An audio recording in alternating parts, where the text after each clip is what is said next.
dengan Azira sebagai Aurora, betul? Ya, betul. Okey. Okey.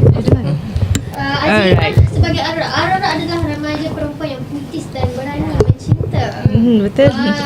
Jadi bagaimanakah Azira membina karakter Aurora ni? Dia karakter ni dia based on experience jugalah sebenarnya. So kalau kita tengok macam Aurora punya karakter ni, dia more to puitis.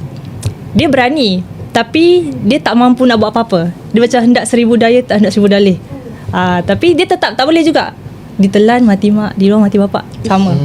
Macam tu. So Aurora punya karakter ni dia macam tricky tau. Tricky sebab dia terlalu relate dengan kehidupan orang. Tak, saya tak masukkan diri saya, tapi mungkin orang lain macam tu. Tapi sedikit sebanyak Aurora ni dia ada relate jugalah dengan diri Z sendirilah. Di mana Z pun pemuisi, and then Z punya background pun daripada teater. So nak dikatakan Aurora ni Z, tak juga, sebab dia adalah karakter yang diciptakan oleh Hana macam tu. Tapi how to betul imajinasi Hana, tapi kita nak realisasikan Aurora ni. So nak into karakter Aurora ni, dia senang tapi dia susah. Ada macam tu in one. Macam aku nak masuk, tapi Aurora ni bukan aku. So dia macam kita nak Aurora tu possess dalam diri kita. So apa yang Z buat, macam mana nak into karakter, kita tengoklah Aurora ni macam mana perwatakan dia. Dia sebenarnya soft. Dia soft, tapi dia tak boleh nak bertahan dah dengan si Zen ni. Kan dia dah buat macam-macam dah. Dia nak Zen. Tapi dunia kata tak boleh. Kau tak boleh nak Zen. Walaupun kau belah sekali lautan pun, Zen tak akan pergi dekat kau. Right person, faham tak? Dia macam tu. Masa Zen cakap dia introvert person. Dia nak Aurora, tapi Aurora dengan dia tak boleh bersama. Dunia kata tak boleh. Memanglah orang cakap cinta tu tak boleh bagi kau makan. Cinta tak boleh bagi makan, betul tak Hana? Tapi siapa nak bertanggungjawab atas percintaan dua orang ni? Itulah Aurora. Dia tak boleh nak buat apa dah. Percintaan memerlukan duit. Betul. Nak duit tapi tak ada.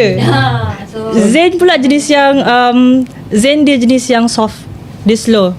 Kan? Pace dia slow. So dia nak Aurora dia struggle. Aurora dia terlalu struggle sebab dia nak bertahan. Dia nak bertahan untuk si Zen ni. Tapi Zen dia terlalu soft je. Pace dia macam rendah aja macam tu. Dia no fight tau kat situ. Dia santai, terlalu santai. Walaupun dia okey, dia sayang Aurora ni, tapi dia tak boleh nak buat apa dah. Memang pace dia macam tu je lah. Okey, baik.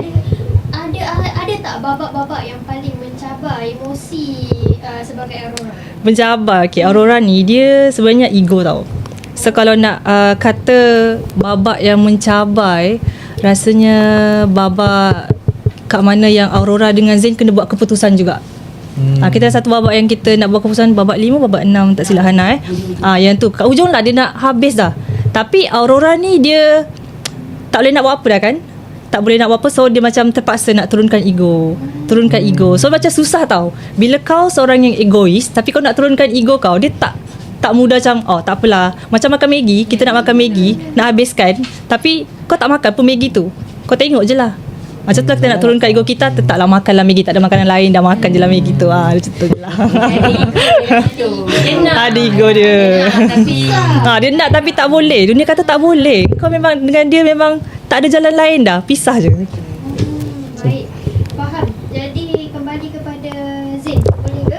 Ya. Alright. Kesudahan dia, lain kali kalau perempuan ego, kita bagi dia makan Maggi. Dah sampai. Sempat lagi menyelit.